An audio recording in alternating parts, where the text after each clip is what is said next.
Thank you, Chairman Ballard. I really didn't intend on getting up there and asking any questions, but I just can't help myself, David. Director Vaught, a White County guy, a Southern Illinois guy. Just a couple of questions. You talked about the governor vetoing the items, the regional superintendents, the transportation funding, the human services,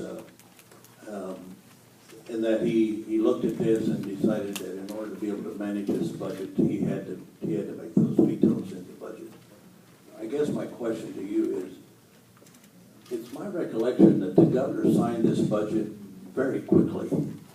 So why didn't he evaluate that along with you and your staff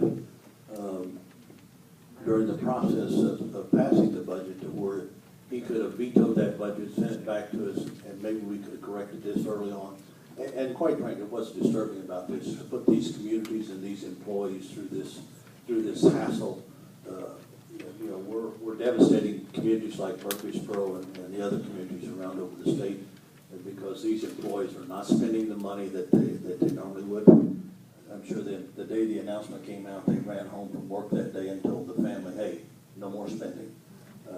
So that not only affects their family, but it affects the community. So I guess my question really is why did the governor sign this budget so quickly? Because you have people sitting in every appropriations committee analyzing, the financial officers of each agency sitting in those hearings. Senator, I certainly still claim White County, though I did not make it to Corn Day this year, and I kind of regret not having done so last weekend. The governor has vetoed a budget before. He did it in fiscal 09, and we went in, as you well recall, into overtime until July 15th to get a budget. It's a hard decision when you see problems with the budget. Certainly we saw problems with the budget. We tried to express that to the legislative leaders and others, during April and May, especially in late May, as we understood this better. But the governor made a judgment that he was better to sign a budget with problems in it and move on, knowing that he could use the veto pen to further reduce some of the spending in it that he thought was not necessary or appropriate. And that, I think we've learned in the crisis that the budget, though it contains many dire consequences, and many people have suffered through the recession and through the difficulties the state has had fiscally in prior budgets in 09 and 10. And I think he's very well aware of that, because he, as you, hears from those people, and I think it causes him great concern. But I think he made the decision to use the vetoes and to ask the General Assembly to keep reconsidering the budget going forward, as we're doing on the reallocations. And I think that was a judgment call on his part. We can certainly question if you want. But having been through the more difficult process of vetoes and disagreement and the difficulty that creates, he thought this was a better process, even though it has many flaws, as you point out. Well, I think really to give the correct answer, I'm going to give you the correct answer of why the governor signed it so quickly and then chose to veto later on.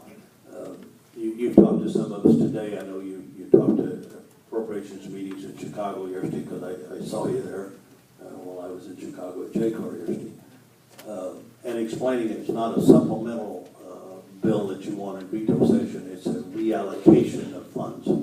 Much like this spring, whenever the governor was proposing borrowing money, he didn't want to call it borrowing, he wanted to call it restructuring the debt. It was borrowing money. It wasn't restructuring the debt, it was borrowing money to pay bills on.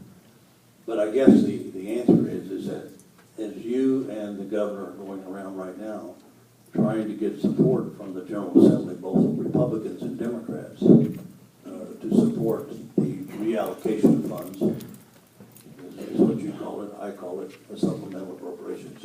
The real reason the governor vetoed it, and his almost exact words, I can't quote him exactly, I should have brought the newspaper articles maybe, or the TV cuts, but his statement was, I didn't want to let the Republicans be involved in this.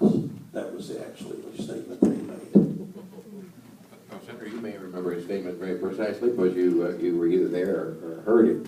But the Republicans are involved in this process in appropriations in both the House and the Senate. And as you know, there are different relationships and different ways that things get worked out in those two bodies. I think we did, it's true, a lot more work with the Republicans in the House than we did in the Senate.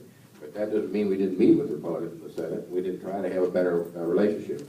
And I think, as you know, we've got a long way to go to make that better. So hopefully we'll learn from history and keep trying to do a better job.